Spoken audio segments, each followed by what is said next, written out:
What's up, punks? We are back with another vlog here. For this one, we took a little road trip down to Tampa, Florida. We played a session at the Tampa Hard Rock Casino and Hotel. It was a pretty great experience overall, getting to travel, getting to do a little bit more for the vlog, and we were able to film at the table for the first time. Unfortunately, it didn't go as smoothly as I would have hoped because I had a little bit of issue with the camera that I was using, but we got it figured out. We got some footage, and the next vlog will have full footage, hopefully. So anyway, with that said, pretty interesting session. Really big hand at the end that made or broke the session. So make sure you watch to the end, and let's get to some hands.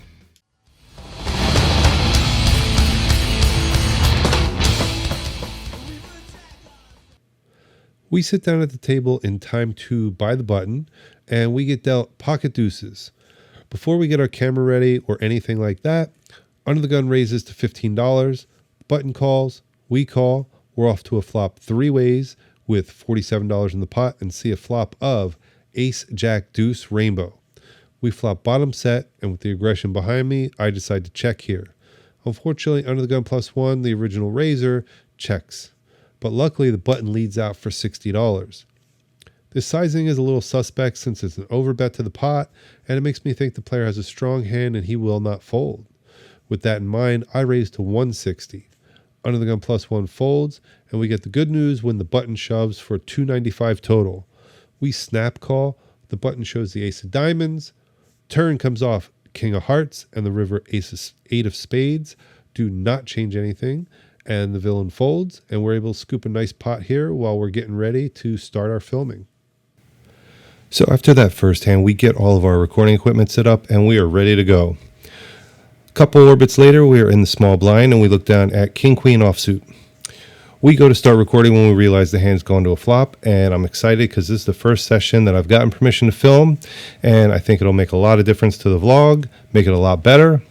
Unfortunately, my phone decides not to cooperate and tells me the memory is full. This is when I realized that my son had been using my phone and downloaded so many games that he filled the memory. So unfortunately, I don't have much footage from this session because I had to spend most of the session deleting all those apps that he downloaded, but I did get a couple at the end. Anyway, once my attention turns back to the hand, middle position player raised to 25. This is my friend Dave, who had invited us down to Tampa, and he's a solid player, and we know he has a solid opening range. The button and the big blind and I all call, so we go four ways to a flop with $100 in the pot, and that flop is King, Jack, 9 with the King, Jack of diamonds. Top pair with a gut shot, should be good a lot of time here, but I check to Dave since he was the original aggressor in hopes that he will build the pot for me. He obliges and bets out $30. The button folds, we call, and the big blind folds. With $160 in the pot, we go to a turn and see the 6 of spades. This card really shouldn't change anything, and we decide to lead out and see where we're at here. So we bet $45. Dave then raises us to $115. It's a bit concerning because he could have ace-king, a set, or two pair, definitely in his range, but since we have top with a second kicker and a gut shot, we decide it's a small enough raise that we're going to call and see a river. So now with $390 in the pot heads up, we see the 5 of diamonds on the river. This really is a bad card for us because it brings in the front door flush draw, and we're left with just one pair here. We check to see if Dave wants to go and bet, and to our not surprise, he leads out for $165. We figure the only thing that we're beating here is an airball bluff, which is very unlikely, so we decide to fold. On the drive home, we're talking about the hand, and Dave lets me know that he flopped a straight with Queen 10, and we were drawing to a chop the whole way. An orbit or two later, we are under the gun +1, and we look down at Ace-Jack offsuit. Under the gun raises to $20. We call along with a player in middle position. The pot has $67 in it, and we see a flop of Ace, Ace 10 Rainbow. We hit this flop pretty hard, and we're a bit afraid that we're not going to be able to get any value out of it, but to our surprise, Under the Gun leads out again for $20. This seems like either a super weak or a super strong bet, and I'm not 100% sure which yet because we don't really have a good read on this player yet because we haven't played that many hands. Surprisingly, after I call, the middle position player calls as well. With 127 in the pot, we see the 3 of hearts on the turn. This shouldn't change anything because it's now a full rainbow board. And when under the gun checks, we decide to go for some thin value here and we bet out $85. If under the gun comes over the top, we just have to fold and assume that he's got ace king, ace queen, or ace 10. To my surprise again, the middle position player flat calls. And to my relief, under the gun, they fold. They're the ones that I figured on having a better hand than ours. So now we're heads up with 297 in the pot and we see the king of hearts on the river. This really shouldn't change anything because we're already losing to ace king. So with that in mind, trying to go for some more value since I've got a little bit of a weakness there and not going for value on the river, I decide to size up to $200, figuring that any ace X hand will have to call here. The middle position player goes into the tank for a little while and eventually calls. Excellent. I show the ace jack. He turns over ace 9 for second best, and we scoop a good pot here going for value on the river. Soon after that hand, we find ourselves in the low jack with ace king offsuit. Under the gun +1 limps. We make it $20 to go and are called by the small blind and the limper. With 65 in the pot, we go to a flop 3 ways of jack 8-3 all diamonds. So we have the second nut flush draw, 2 overs, and a backdoor straight draw. It's not terrible, not great. When it checks to me, I continue for $60 and only the small blind calls. Now we're heads up with 185 in the pot and we see the 9 of diamonds on the turn. We complete our flush, but there's still a chance that small blind has the ace of diamonds. So when he checks, I check back for pot control. I don't want to get raised off my equity here. The river comes off, the king of spades. Now the small blind decides to lead out for $35. I consider a raise here, but I'm fairly certain I'm only going to get called by the ace of diamonds. So that seems a little bit too splashy for me, and I just decide to call is best. I show my flush, and the villain shows queen jack of spades, and we take this one down. We are patiently waiting for a hand because we go card dead for a little while, and we start chatting with the fellow next to us, who turns out to be a fellow vlogger from Australia. Shout out to Lee Betts. I'll put a link to his channel down below. Even though he has more subs than I do, it's the least I can do. The patience pays off when we finally are rewarded when we look down at pocket aces on the button. Under the gun straddles to $10. Player middle position limps, and I make it 55 to go. The under the gun straddler calls and the middle position folds, and we see a flop heads up with 127 in the pot, and we see queen 8-4. To my delight, villain insta-shoves for $180. We obviously call here. The villain shows pocket kings, and we show our aces. 4 hearts on the turn and 2 of spades on the river seal his fate, and we chip up a little bit, adding his stack to ours. The next hand we get involved with, we are in the cutoff, and we look down at ace-10 of spades. We raise to $20, and the button decides to 3-bet us to 65. When it folds around to us, we call the relatively small 3-bet, and we go heads up to a flop with 137 in the pot, and see 10-9-6 rainbow. Top pair is not bad, backdoor flush draw will go with it, but since the villain can still have all the overpairs in his range, I check with the intention of calling any reasonable bet. The button then bets $60, and this is certainly within the reasonable range, so we call. With 257 in the pot, we're off to a turn of 4 of spades. This improves us to a backdoor flush draw with top pair, top kicker to go along with it. And since again, the villain has shown aggression on both streets, we feel that a check is in order here and we'll just call. To our surprise, the button checks back and we go to a river of the 2 of hearts. Since the villain showed weakness on the turn, we decide to go for some value here and we put out about a half pot size bet of $125. The villain thinks for a minute, but eventually folds. But we scoop another pot, and we don't even have to have a showdown for it. It was nice that I was able to get the footage from that last hand on video, but when I went to start recording this hand, my memory was full again, so unfortunately, I don't have this one to show. This one, we are under the gun +1, and we open to $20 with pocket 4s.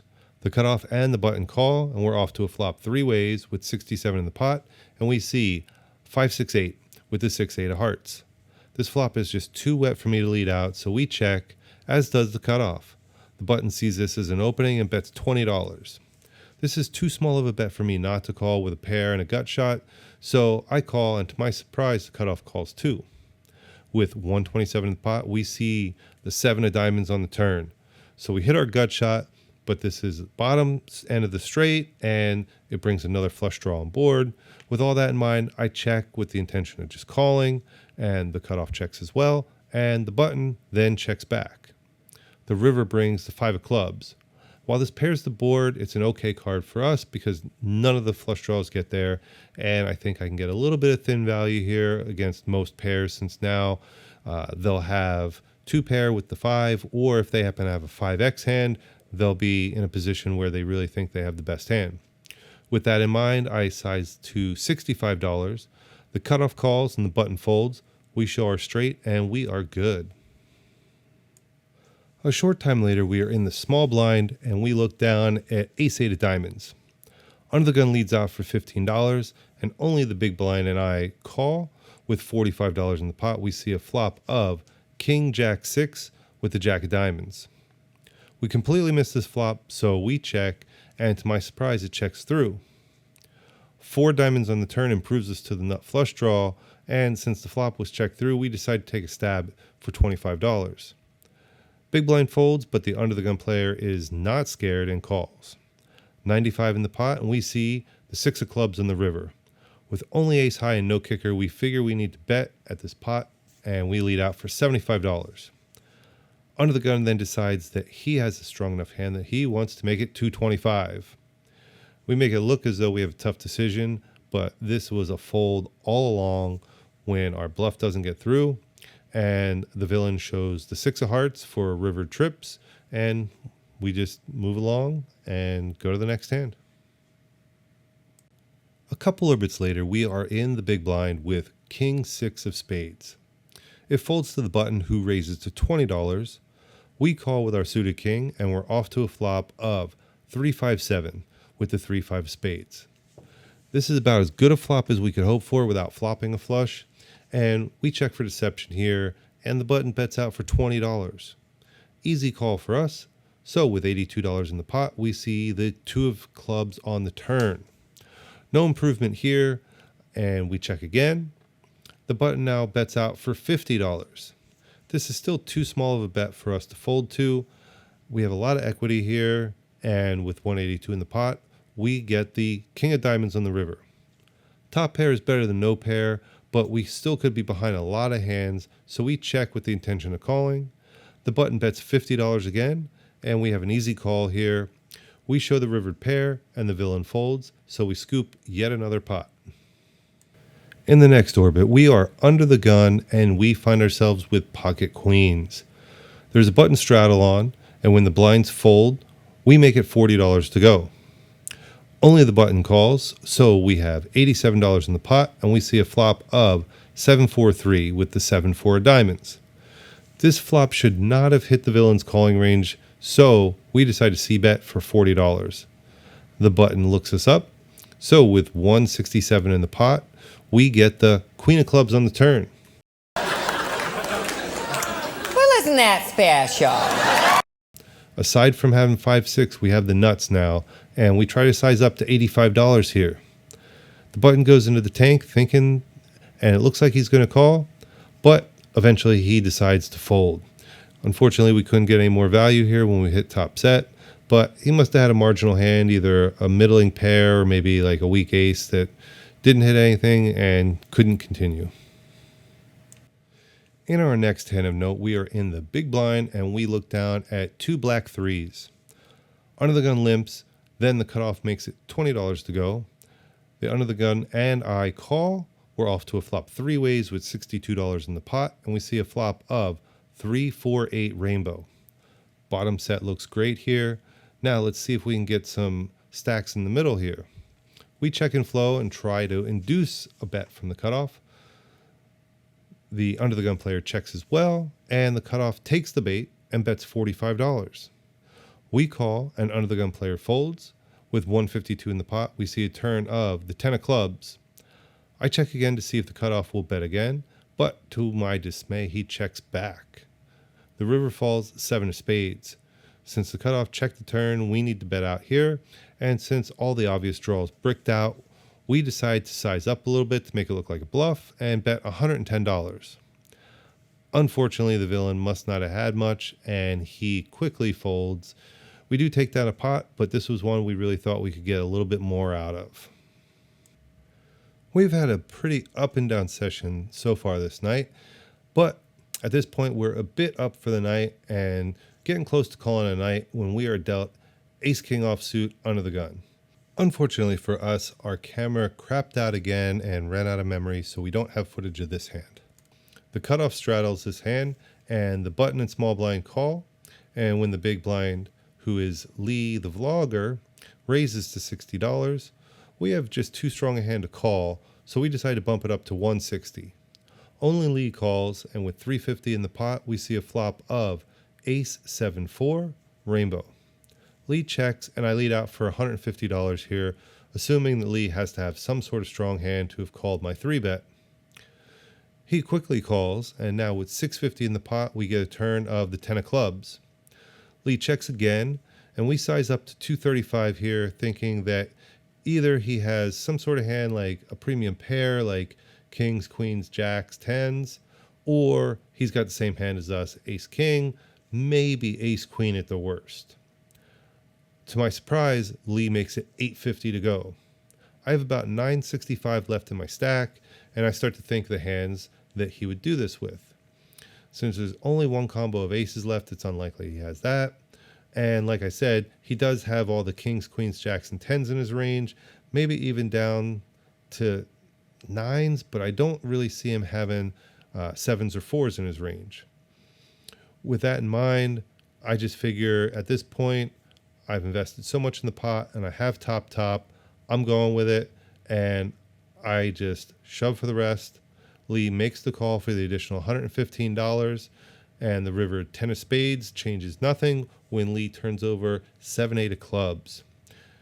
He figured that if I was not on a strong enough hand like an ace, that he would be able to get me to fold, and unfortunately for him, his calculus was a little off when we woke up with the higher end of our range, and we scoop a pot of $2,580 here.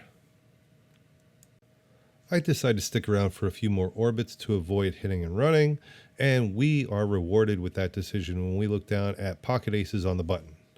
An aggressive player in the hijack raises to $20. When it gets to us, we 3-bet to $100. It folds back to the hijack, and we're hoping he'll get out of line with a 4-bet. Unfortunately, hijack just calls, and we're off to a flop with 207 in the pot of 9-5 deuce. When the hijack checks to us, we down bet to $75 to see if we can get any more value out of him. The hijack flat calls here with $357 in the pot. We see a turn of the 10 of clubs. The villain checks again to us, and this card shouldn't change much unless he had exactly pocket tens, maybe 9-10, but I really don't see him calling a $100 3-bet pre-flop with 9-10. The villain is a bit sticky though, so he might call with any overpair or even something as low as 8s or 7s. With this in mind, we try to eye up his stack. We ask, because it looks like he has about 300 or 400 behind. What we didn't see is the $500 chip he has, so he actually has closer to 800 behind. So that changes our calculus for our bet a little bit, because we were going to just shove, but for that much, we really don't want to shove and open ourselves up to disaster if he did somehow have 2 pair. With that in mind, we size up to $150. This ends up being a little too much for the villain, and he folds. We play a few more hands, but then we rack up 10 or 15 minutes later and call it a night. All right, punks. For this session, it was a pretty good one for us, except for the technical difficulties that we had with the camera. Unfortunately, we weren't able to get all the footage that we wanted to for the session, even though we were allowed to film, but we got a lot. And future sessions, I got that camera cleaned out, so it is ready to go. For this one, we were in for $1,000. We were out for $2,601. So we were 1601 to the good side. You know what helps? Keeping that run good going? Liking, subscribing, comment down below. I really appreciate it. I go through all the comments, and it really helps out the channel a lot, helps it grow. We're doing great. Again, like I said before, I'm going to be running a giveaway. I'm going to be giving away 5 packages. It's going to include a Poker Punx hoodie and a Poker Punx card protector. So once we hit 500 subscribers, I will do a random drawing of subscribers and reach out to you for your package. The only thing is you have to be a subscriber to win. So subscribe, like it, comment down below, and we will see you next time. And always remember, run it up the punks.